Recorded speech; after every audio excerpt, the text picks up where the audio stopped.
Hey, welcome to the Explainer. We hear the term social emotional learning thrown around all the time. But what does that actually mean?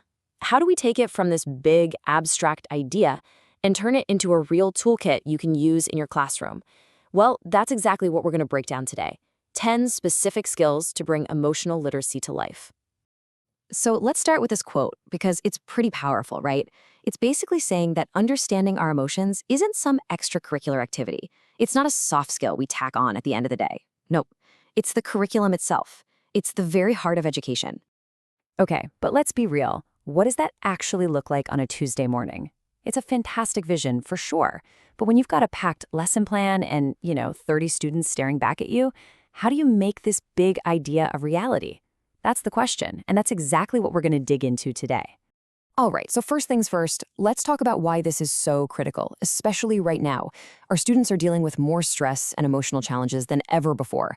So this isn't just about making them feel good, it's about giving them the essential tools they need to navigate a really complex world. And the solution we're going to explore is a framework that's designed to do exactly that. It's called Heart Skills. And what's so interesting about this whole approach is how it literally creates a bridge between our minds and our bodies. So what are heart skills? Well, here's the key idea. They teach us to think of the heart as this meeting point. It's a framework that says, hey, let's stop separating our thoughts from our feelings and what's happening in our bodies. It's all about integrating the whole person into how we learn. Okay, so that's the big idea. But how do we actually do it? Well, we're going to walk through 10 specific teachable heart skills. I want you to think of this as your practical toolkit, something you can start pulling from right away. All right, skill number 1, heartful. This is all about self-awareness. It's the foundation for everything else, right? Because to understand other people, you have to start by understanding yourself. A super simple way to bring this into your classroom, just a quick journaling prompt. Ask students to spend a couple of minutes writing about what's most important to them. Easy. Next up, skill number 2 is heartfelt communication. Now, this is about so much more than just swapping information. It's about really listening for the feeling behind the words. And as a teacher, you can model this so easily. Instead of just asking, do you get the facts? Try asking, so how does this topic make you feel? It's a small shift, but it makes a huge difference. And that leads us right into open-hearted, which is all about empathy. And here's the key distinction. It's about feeling with someone, not just feeling sorry for them. It's an active skill. You know the classic think, pair, share? It's a fantastic, low-stakes way for students to practice this, just by listening to a partner's story and trying to step into their shoes for a moment. Skill number 4 is called brave heart, and it's all about assertiveness. It actually takes courage to state our needs clearly and respectfully.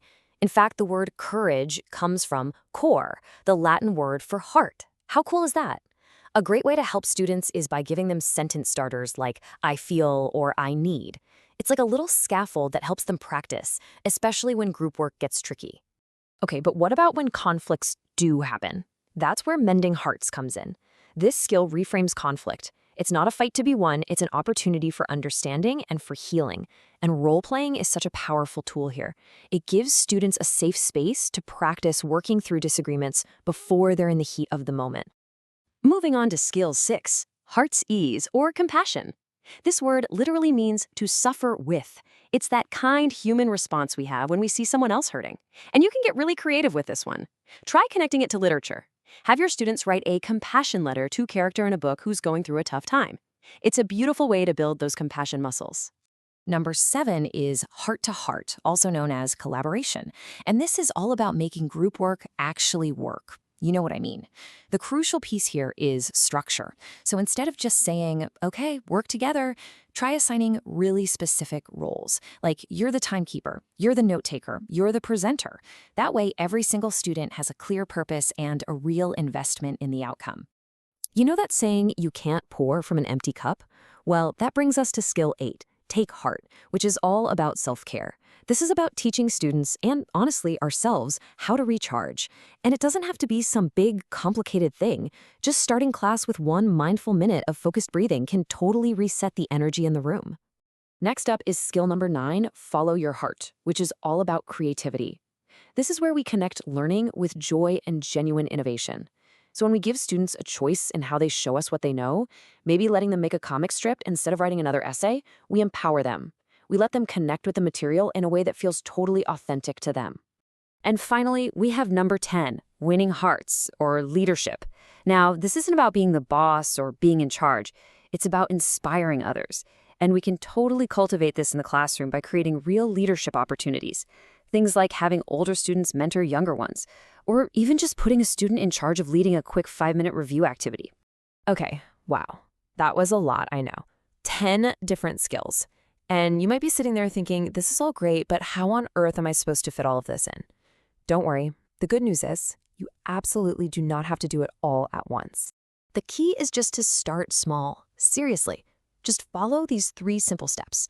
First, choose. Pick just one skill, only one, that really resonates with you or feels like what your class needs right now. Second, try. Use that little classroom idea just once this week. And third, notice. That's it. Just reflect on what happened. No pressure, no judgment, just a little bit of observation. Because when it comes right down to it, this is the goal. We're not just teaching subjects, are we? We're teaching students how to live well. These skills, they're the building blocks for resilience, for connection, for living a meaningful life, both inside the classroom and for years and years to come. So, I'll leave you with this question to mull over. After hearing about all 10 of these skills, which one sparked an idea for you? Which one feels like the perfect first step for you in your classroom this week? Thanks so much for joining me.